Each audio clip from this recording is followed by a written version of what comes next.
Assalamualaikum warahmatullahi wabarakatuh. Kembali lagi dengan saya dalam pelajaran IPS.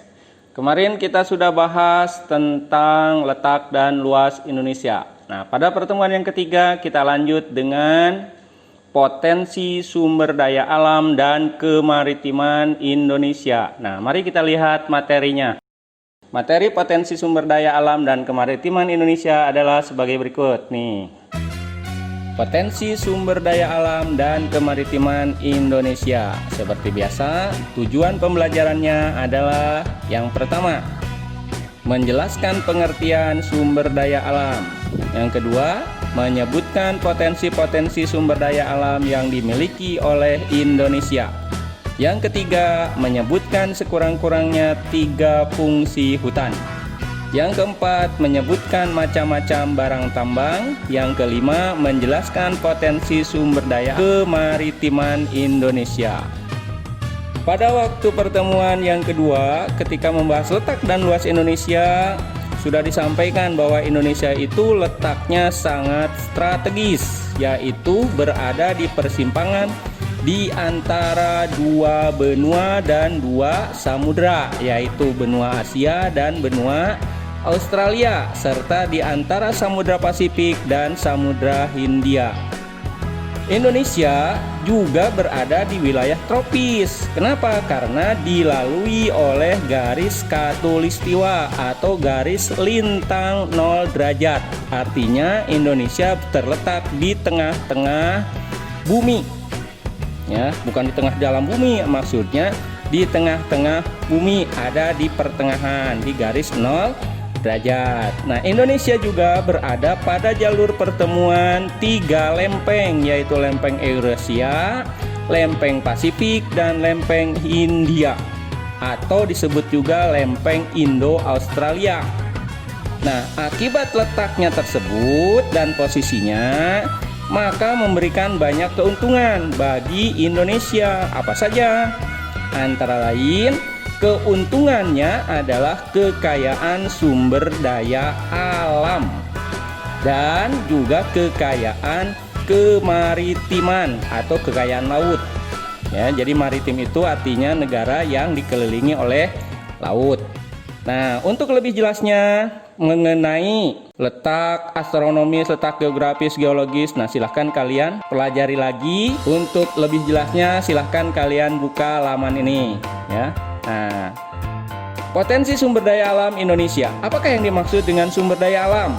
Sumber daya alam adalah segala sesuatu atau semua hal yang ditemukan manusia di alam dan dapat dipakai untuk kepentingan hidup, baik itu berupa benda mati maupun benda hidup.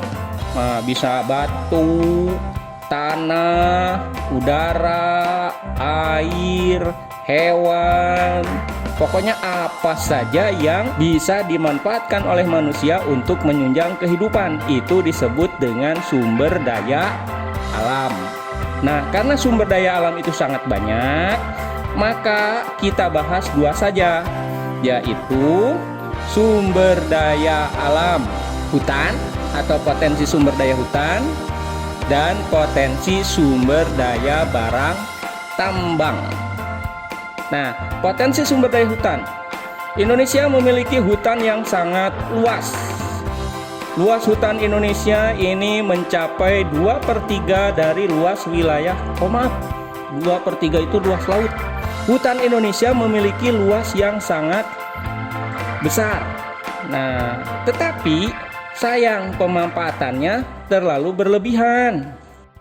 Banyak hutan-hutan Indonesia yang sangat luas itu digunduli, dijadikan lahan pertanian, dijadikan pabrik-pabrik, dijadikan perumahan-perumahan, atau dijadikan hutan tanaman industri. Nah, perubahan-perubahan itu disebut dengan alih fungsi. Ya, jadi hutan Indonesia yang sangat luas dengan potensinya yang sangat besar, banyak beralih fungsi, yaitu menjadi lahan pertanian, menjadi pemukiman, menjadi industri, dan lain sebagainya. Hasil hutan Indonesia ini tidak hanya berupa kayu, tetapi juga berbagai macam jenis tumbuh-tumbuhan. Ya, beda ya antara kayu dan tumbuh-tumbuhan. Kalau kayu itu tanaman keras yang tinggi menjulang, batangnya keras. Kalau tumbuh-tumbuhan itu segala macam yang tumbuh. Nah, tumbuh-tumbuhan tersebut memiliki banyak manfaat. Ada tanaman obat-obatan, ada tanaman hias, kayu-kayuannya menjadi bahan bangunan, ada juga penghasil buah-buahan dan lain sebagainya. Di Indonesia ini ada ribuan jenis kayu, ada 4.000 jenis kayu ya. Terus ada 267 kayu yang memiliki nilai jual tinggi, bisa dijual, diekspor, seperti kayu jati, kayu keruing, kayu meranti, kayu agatis, rotan, cendana, rasa mala, dan lain saja banyak. Nah, terus selain diambil kayunya, diambil tanamannya, hutan juga memiliki banyak fungsi. Fungsi-fungsinya antara lain ada 5.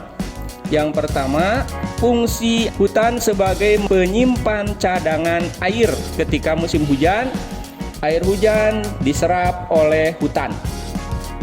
Nah, dan dikeluarkan lagi pada musim kemarau.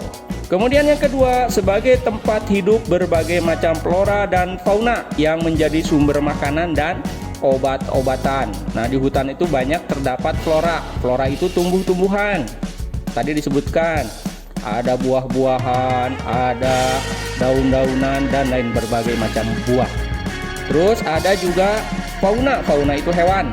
Hewan yang dapat ditangkap dan dimakan. Terus juga ada tumbuhan obat-obatan. Hutan Indonesia kaya akan berbagai macam jenis obat-obatan. Yang ketiga, mencegah terjadinya erosi. Kenapa? Karena hutan itu akar-akarnya mengikat tanah, jadi mencegah terjadinya erosi. Terus yang keempat, hutan juga sebagai penghasil oksigen, karena tanaman itu mengeluarkan oksigen, kemudian menyerap karbon dioksida. Coba saja kamu buktinya. Ketika kamu di siang hari yang terik sangat panas, kamu duduk di bawah pohon yang rimbun, pasti akan terasa segar dan sejuk. Nah, itu artinya tanaman tersebut mengeluarkan oksigen yang kita butuhkan.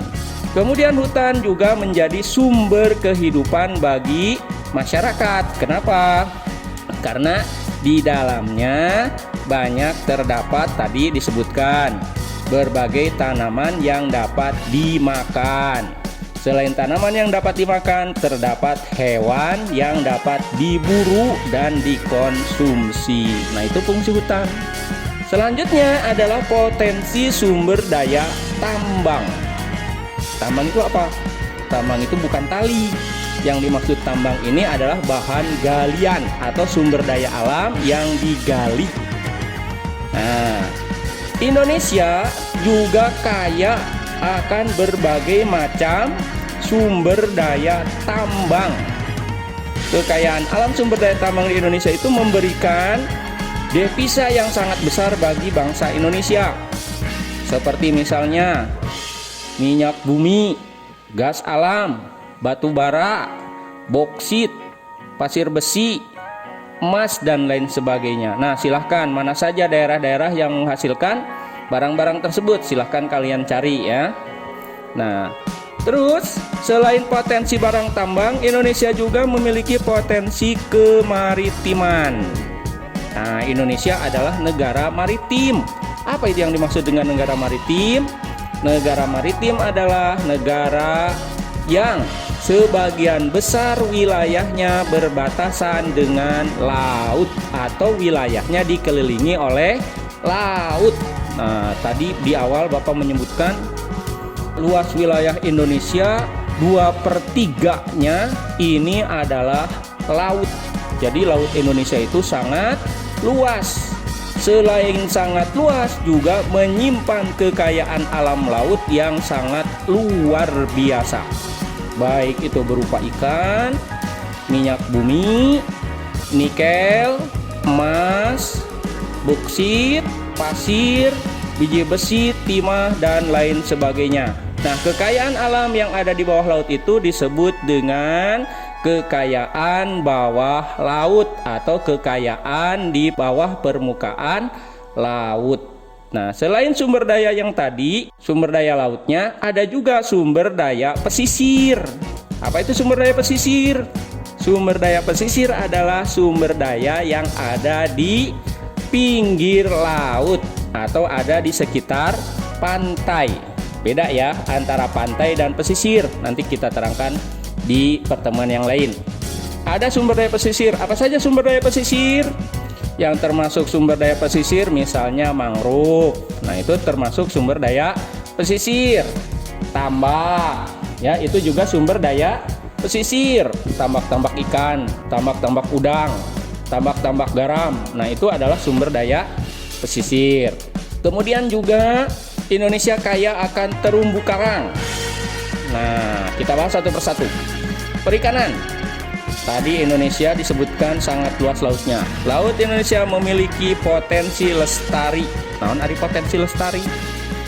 Potensi lestari adalah potensi penangkapan ikan yang memungkinkan bagi ikan untuk beregenerasi, sehingga ikan yang ditangkap tidak mengurangi populasi ikan yang ada. Nah, maksudnya walaupun ditangkap jumlahnya banyak, tapi masih ada sisanya yang beranak pinak. Nah, itu disebut dengan potensi lestari. Potensi lestari ikan Indonesia ini ada 6,4 juta ton per tahun. Tapi belum bisa dimanfaatkan semua.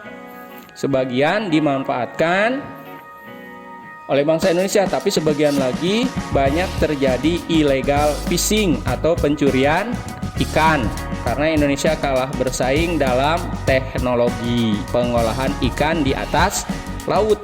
Nah, kemudian selain potensi ikan, ada juga potensi hutan mangrove. Nah, naon ari hutan mangrove? Hutan mangrove adalah hutan yang berada di daerah pasang surut air laut. Nah, biasanya berkembang dengan baik di pantai yang terlindung atau di muara sungai atau laguna. Ya, muara sungai kalian tahu, tapi laguna itu apa? Laguna adalah danau yang dibatasi oleh garis pantai atau ada di pantai tapi terhalang oleh deretan karang. Nah, itu disebut laguna. Nah, hutan mangrove ini memiliki dua fungsi, yaitu fungsi ekonomis dan fungsi ekologis. Apa fungsi ekologis?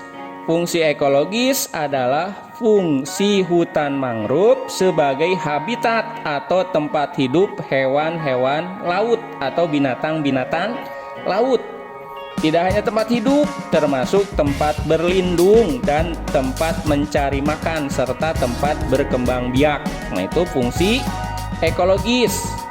Selain fungsi ekologis sebagai tempat hidup, tempat berlindung dan berkembang biak serta mencari makan hewan laut, fungsi ekologis lainnya juga hutan mangrove ini berfungsi untuk melindungi pantai dari abrasi air laut atau dari pengikisan air laut.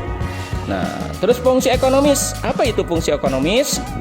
Fungsi ekonomis dari hutan mangrove adalah berupa kayu pepohonan dan makhluk hidup yang ada di dalamnya. Jadi kayu-kayuannya, makhluk hidupnya dapat dimanfaatkan oleh manusia. Dapat dimanfaatkan sendiri untuk keperluan sendiri, dimasak atau digunakan untuk bahan bakar memasak kayunya. Dapat juga dijual. Jadi memiliki fungsi ekonomis, kayunya ditebang, dijual, ya, atau dibuat arang, ikannya, kemudian udangnya, kemudian kepitingnya ditangkap, kemudian dikonsumsi atau dijual. Selanjutnya terumbu karang. Apa itu terumbu karang? Terumbu karang adalah batuan sedimen kapur di laut yang terbentuk dari kapur yang sebagian besar dihasilkan oleh koral. Koral itu binatang yang menghasilkan kapur untuk kerangka tubuh. Jadi kapur dihasilkan oleh binatang tersebut untuk kerangka tubuhnya seperti gambar-gambar ini. Nah, ini adalah koral, ya.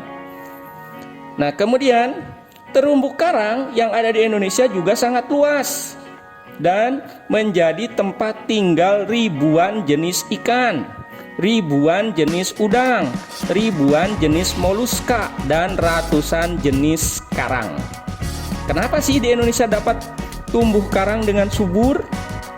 Di Indonesia tumbuh karang dengan subur karena tadi dikatakan Indonesia memiliki iklim yang hangat, ya, atau beriklim tropis karena berada di garis 0 derajat atau dilalui oleh garis 0 derajat atau garis khatulistiwa.